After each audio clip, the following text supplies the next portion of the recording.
Anda kembali di Apa Kabar Indonesia Malam, pemirsa. Saya akan langsung ke Pak Susno. Pak Susno, bagaimana kemudian menghindari resiko publik salah menilai atau bahkan resiko keamanan dengan adanya keputusan-keputusan yang damai yang kemudian diambil ini, Pak Susno? Baik, mari kita lihat hukum pidana kita ya. Hukum pidana kita memberikan peluang ya kepada orang yang melakukan suatu tindak pidana untuk tidak dihukum ya. Kita mengenal ada keterpaksaan, ada juga bela diri dalam keadaan sedemikian rupa, walaupun sudah memenuhi unsur dari pidana yang disangkakan, orang itu bisa bebas gitu. Dan satu lagi, kalau orang sakit jiwa gitu, dia kan bisa bebas juga. Nah sekarang di luar daripada keterpaksaan, di luar daripada bela diri, di luar daripada sakit jiwa yang sedemikian rupa, ada juga yaitu salah satu unsur untuk salah satu jalan untuk memaafkan pelaku tindak pidana walaupun unsur pidananya sudah terpenuhi, yaitu penyelesaian dengan ajas restoratif justice. Nah, tetapi dikabulkan atau tidak bukan tergantung daripada yang memaafkan, bukan tergantung daripada yang melakukan perbuatan pidana itu. Ada berada pada pertimbangan daripada kalau di tingkat Polri yaitu penyidik, kalau di tingkat penuntutan pada jaksa penuntut, kalau di tingkat sidang pengadilan pada majelis hakim yang nantinya juga akan berpengaruh pada berat ringannya hukuman yang dijatuhkan dan bisa juga membebaskan gitu. Jadi disinilah, jadi hukum kita itu memberikan beberapa jalan keluar untuk memberikan suatu keadilan. Tujuan daripada ini adalah keadilan, tujuan daripada hukum kita. Kalau ajas keadilan daripada si korban sudah merasa terpenuhi, ngapain saya ngukum dia? Toh dia sudah menyelamatkan kucing saya. Ngapain saya ngukum dia? Toh ibu-ibu itu sudah tua. Mungkin keadaan ekonominya sudah sedemikian rupa. Kemudian kalau saya hukum, manfaat dari menghukum dia itu apa? Saya kasihan lihat keluarganya. Nah, negara di sini diharapkan menangkap rasa keadilan yang berlaku pada korban. Negara itu mewakili daripada kepentingan hukum korban untuk memberikan keadilan pada korban. Nah, kalau korban sudah merasa bagi saya keadilan akan tegak kalau akan saya rasakan kalau orang yang ngambil barang saya bebaskan. Karena saya kasihan, karena umurnya, karena ekonominya, karena dia telah menyelamatkan kucing saya. Loh, negara yang pada level penyidikan diwakili oleh penyidik Polri masih sekejam itu untuk menjatuhkan hukuman, justru ketidakadilan itu datangnya dari negara. Nah inilah yang perlu dipertimbangkan. Artinya aparat penegak hukum harus menangkap rasa keadilan yang berlaku di masyarakat. Poinnya adalah keadilan. Saya ke Mas Heri. Mas Heri, sebenarnya kalau kita lihat di tahapan saat ini belum menyentuh meja persidangan begitu ya, siapa yang menurut Anda paling berwenang untuk menentukan apakah RJ tersebut ini diterima atau ditolak? Iya, karena ini kita bicara integrated criminal justice system, sistem penanganan pidana sifatnya terpadu, maka tahapan awal, tahapan penyidikan pasti di kepolisian, karena ini tindak pidana umum kan, secara ruang lingkup. Sehingga domain tadi diserahkan kepada penyidik untuk menilai. Tapi dengan pertimbangan yang matang ya, antara perbuatan pidana yang dilakukan oleh pelaku, kemudian juga ada hal yang disampaikan oleh pihak dari korban, termasuk tadi misalnya diberikan maaf karena korban merasa haknya sudah dipenuhi misalnya, itu kan sah-sah saja dilakukan. Maka harus secara arif dan bijaksana melihat ini. Permasalahannya Mbak Tiara, di satu sisi ini tidak ingin segampang itu ya, dalam artian memberikan permaafan tadi sehingga orang gitu lainnya ya, mengcopy paste, kemudian mengimitasi, meniru perbuatan ini. Maka proses ini tetap berjalan layaknya proses orang yang bersalah, tapi di ujungnya tetap dipertimbangkan hal-hal tadi. Menurut hemat saya, itu yang bisa kita lakukan karena memang tidak bisa sangat ekstrim ya untuk kemudian membebaskan perbuatan ini begitu. Karena secara kualifikasi terpenuhi unsurnya misalnya. Pasal 362 tadi disebutkan oleh Pak Jenderal Pak Susno misalnya kan, itu kan misalnya terpenuhi. Tapi dalam konteks yang lain, ada hal-hal yang akan dipertimbangkan dalam konteks tadi. Jadi memaafkan iya, kemudian mengajukan restoratif justice juga dalam proses, tetapi proses ini mengenai hukum ini juga otomatis tidak terhenti gitu ya, masih terus berlanjut menurut Anda? Ya, karena tadi saya katakan dapat tetap diproses ya. Oke. Dapat itu berarti ada peluang menuju ke sana. Tapi sekali lagi kata dapat itu juga berhenti, bisa saja berhenti untuk tidak diproses karena pertimbangan-pertimbangan tadi. Maka pertimbangan itu harus jelas dia. Ya. Karena tadi ada akses yang tidak bisa kita hanya melihat dari satu sisi, Mbak Tiara. Dalam menggulirkan kebijaksanaan dalam kasus ini, kita bahasanya adalah kebijaksanaan ya, karena melihat fakta-fakta tadi bahwa ada yang melakukan tindak pidana dengan umur yang lanjut ya, apakah tetap akan diproses hukum atau tidak, dan itu tidak bisa disamakan secara kasuistis dia. Walaupun ada misal katakan 40 orang yang ditangkap, apakah 40 orang punya keadaan fakta yang sama, misalnya umurnya sama-sama lanjut gitu ya? Begitu kan? Maka penilaiannya menurut saya bukan sama rata sama rasa, tapi lebih kepada kualifikasinya untuk membuat parameter penilaian tadi agar tepat dia, sehingga ketika diberikan restoratif justice kepada si A itu tidak terbantahkan, bukan karena kong kali kong, bukan karena nilai penilaian yang sangat tidak secara konseptual begitu, karena restoratif justice kan sesuatu yang bisa diuji secara pemikiran teori kan, nah tinggal didukung oleh fakta. Nah, menurut saya ini kalau itu yang dilakukan, kerja pihak kepolisian jauh lebih mudah dan juga lebih banyak mendapatkan manfaat. Efektif begitu juga gitu. Efektif, ya. Betul. Dan kalau kita lihat ini kan sebenarnya satu ya yang kemudian diajukan untuk restoratif justice dan juga penangguhan penahanan, hanya yang melamatkan kucing, hanya yang mengambil AC misalnya. Ini bisa nggak sih pelaku-pelaku lain yang kemudian terlibat juga akhirnya dikenakan permohonan yang sama begitu, RJ ataupun juga penahanan ini? Mas Heri? Iya, yang pasti saya tidak tahu secara lengkapnya tindakan yang mereka lakukan. Maka menurut saya tindakan yang dilakukan itu akan memiliki dampak terhadap penilaian di ujungnya, apakah ini layak diberikan restoratif justice atau tidak. Kalaulah kita bersepakat restoratif justice itu permohonan, di ujung permohonan itu kan bisa diterima atau ditolak, Mbak. Bukan berarti kalau mengajukan permohonan pasti diterima begitu kan. Tapi setidak-tidaknya haknya diberikan, peluangnya diberikan, tapi tetap penilaian tadi secara objektif, secara transparan, akuntabel, dan juga kemudian profesional itu ada di pihak masing-masing tadi. Kalau dia sudah masih di pihak penyidikan berarti pihak kepolisian. Kalau sudah didorong itu ke kejaksaan, teman-teman jaksa yang berhak menilai. Tapi kalau udah masuk kepada pengadilan, walaupun tadi catatannya lebih berat daripada 2 tahapan sebelumnya, itu hakimlah yang menilai dengan kebijaksanaan mereka begitu. Baik, saya ke Pak Arief. Pak Arief, kalau kita lihat sekarang kan pihak kepolisian ini fokusnya nyari dalang ataupun juga aktor intelektual dari ini semua ya Pak ya. Tapi di sisi lain sudah ada permohonan untuk RJ dan juga penangguhan penahanan gitu.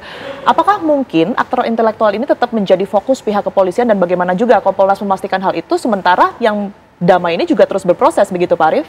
Ya, terima kasih. Jadi memang sama-sama kita pahami tujuan daripada proses penegakan hukum itu adalah bisa keadilan maupun kepastian hukum. Ini untuk semua. Nah, kalau tadi mencari dalang dengan proses perdamaian itu, tadi dikatakan kita harus melihat kadar atau levelisasi dari perbuatan yang dilakukan. Mencuri AC, kucing, binatang peliharaan, binatang kesayangan ya.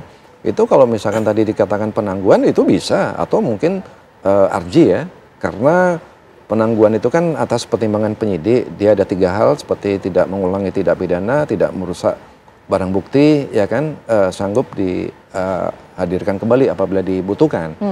Nah, tapi kalau misalkan levelisasi dari tindak pidana yang dilakukan itu sampai bisa mengakibatkan harkat masyarakat banyak seperti kehilangan jiwa, ya mungkin harus dilihat lagi masalah RJ tadi. Nah, kemudian masalah dalam kerusuhan, sekarang pemerintah serius untuk bisa melihat mencari ini, karena akan dibentuk suatu tim reformasi.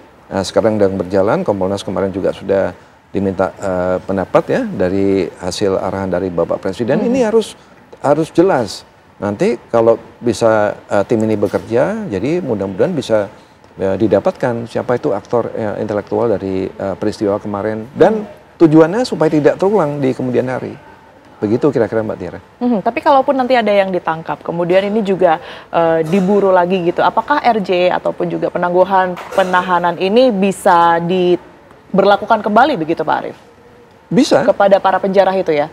Bisa, asal ada pertimbangan dari penyidik. Kalau selama itu masih dalam proses penyidikan. Tapi jangan lupa di proses penyidikan waktunya kan terbatas. 20 hari untuk kewenangan penahanan penyidik dan perpanjangan 40 hari. Ya. Jadi kalau memang nanti misalkan di kewenangan penyidikan dia melihat bahwa level daripada tindak pidana yang dilakukan yang seperti saya sampaikan tadi, itu mungkin bisa dijadi pertimbangan. Ya, tapi kalau nanti berkas sudah di tahap 2 kan di penuntut umum, ya nanti kewenangan daripada jaksa penuntut umum apakah bisa di-RJ atau bisa ditahukan di level penuntut umum. Demikian Mbak Tiara. Baik, saya ke Pak Susno. Pak Susno, kalau dilihat dari tingkat dampaknya dan juga kriminalitasnya begitu ya, apakah juga bisa RJ diterapkan dalam hal ini atau justru memang berdamai begitu saja Pak Susno? Jadi begini, dalam peristiwa penjarahan kemarin itu kan pelakunya kan banyak.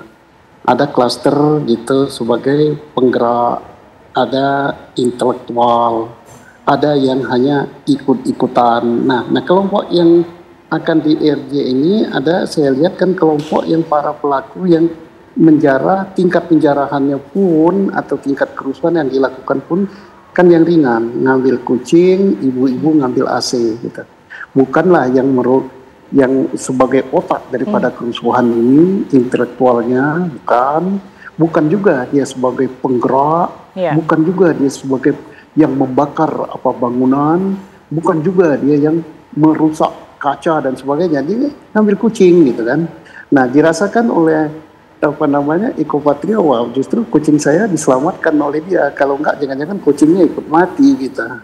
Nah, yang itu satunya loh, ibu-ibu itu ngambil AC, kasihan hanya itu. Jadi artinya apakah ini bisa diberlakukan kepada setiap orang? Oh tidak, karena tingkat daripada kriminalitas, gitu, kualitas kriminalitas yang mereka lakukan itu berbeda. Apalagi nanti kalau kita sudah sampai siapa penggeraknya, siapa dalangnya gitu. Tentunya tidak seringan itu, karena makanya itu untuk bisa atau tidak RJ-nya itu diberikan, dikabulkan, katanya Pak Eri tadi, itu permohonan, itu sangat tergantung kepada penyidik. Pertimbangan penyidik harus arif dan bijaksana.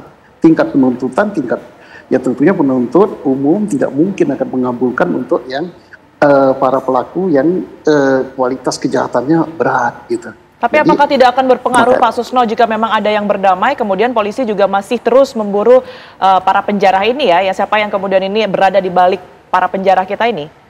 Oh iya, wajib. Jadi bukan berarti bahwa seandainya ya dikabulkan permohonan RJ ini untuk si pengambil kucing dan si pengambil AC, bukan berarti siapa otak daripada kerusuhan ini dihentikan pencarian. Oh tidak.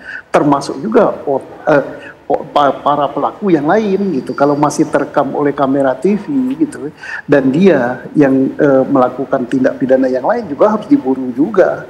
Yang dimintakan itu kan hanya yang disebut itu saja gitu, sesuai dengan tingkat kejahatan yang dia lakukan gitu.